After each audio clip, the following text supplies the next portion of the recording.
March and April are ideal months for planting potatoes and also getting lots of prep done in your garden, ready for things that you'll plant later on in the year. And this week I've been doing exactly that. Last year I grew brassicas in this bed, a whole range of them, including some that only ever got as far as the pots and didn't get into the ground. So their roots grew through the pots into the soil and, well, actually they grew surprisingly well. And some of them, like these sprouts, I'm even going to get a harvest from.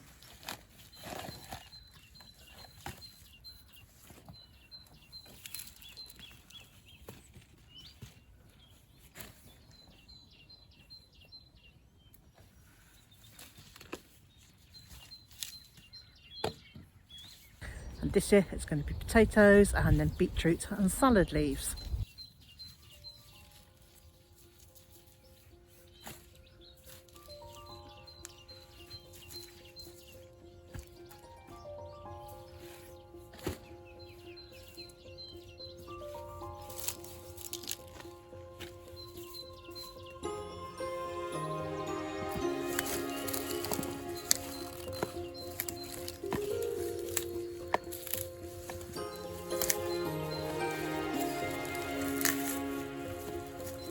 I might as well harvest these few Brussels sprouts. They'll be a welcome addition in the kitchen. And of course, the chickens are going to love all the plants that I've pulled up.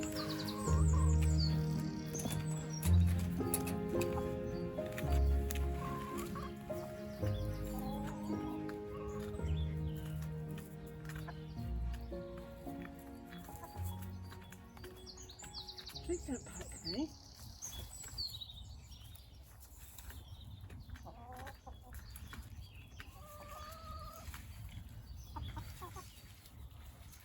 So I'm going to suspend them from the roof and tie them up there so that the chickens can jump and do a little bit of activity to get their food.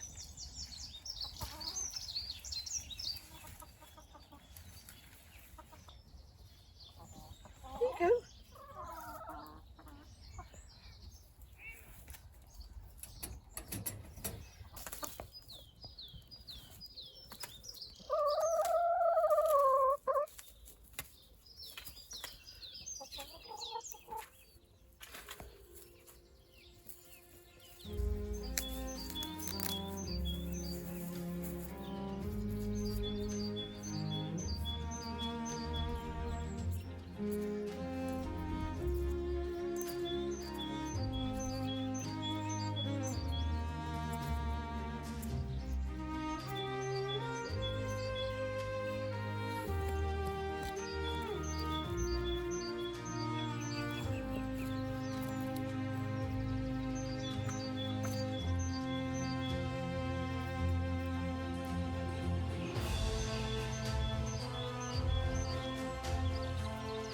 Sweet potatoes are a variety called Charlotte and I got them from Saturn Seeds.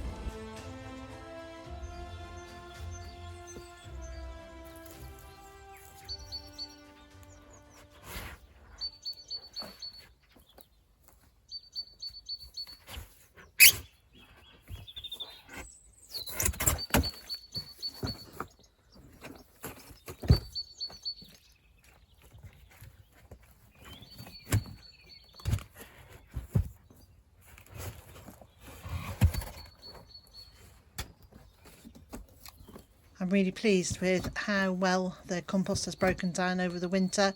There are still some quite big chunks in it, but most of it is looking pretty fine and pretty crumbly.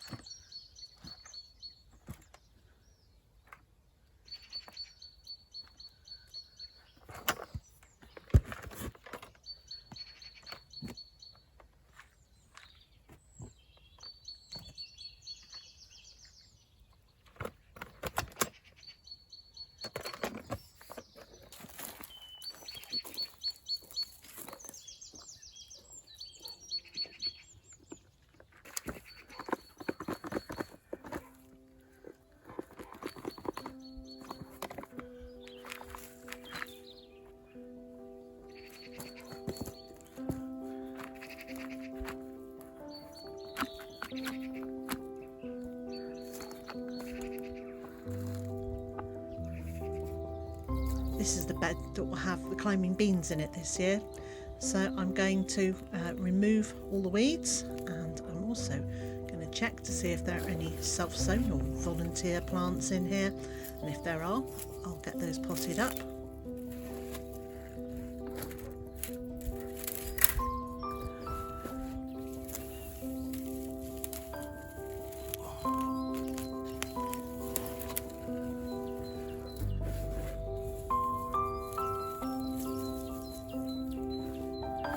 And this year I'm going to give the soil a feed.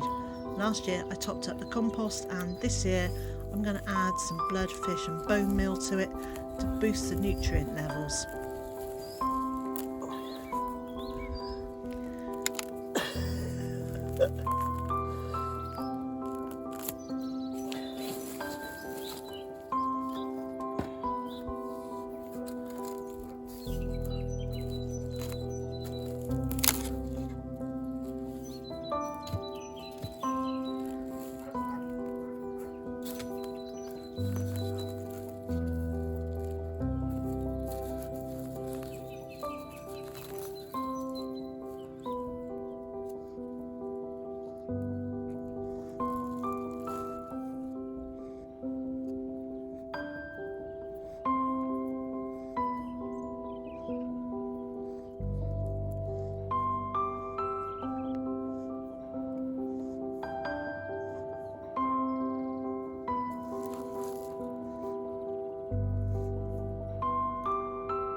And then I'm going to cover the central section with straw, and this is purely to stop so many weeds growing up through it, because actually trying to get all those stinging nettles out is a real nuisance.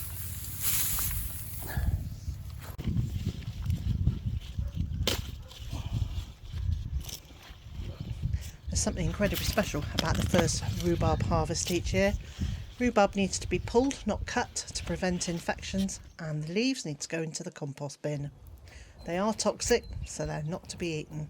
I can hardly believe it's 2 years since The Seasoned Gardener was published, and that's my look at the garden throughout the year. And lots of people have said it's like having me with them in their garden as they're growing food. It's available to buy on my website at bytherfarm.com, on Amazon and in all the usual book places.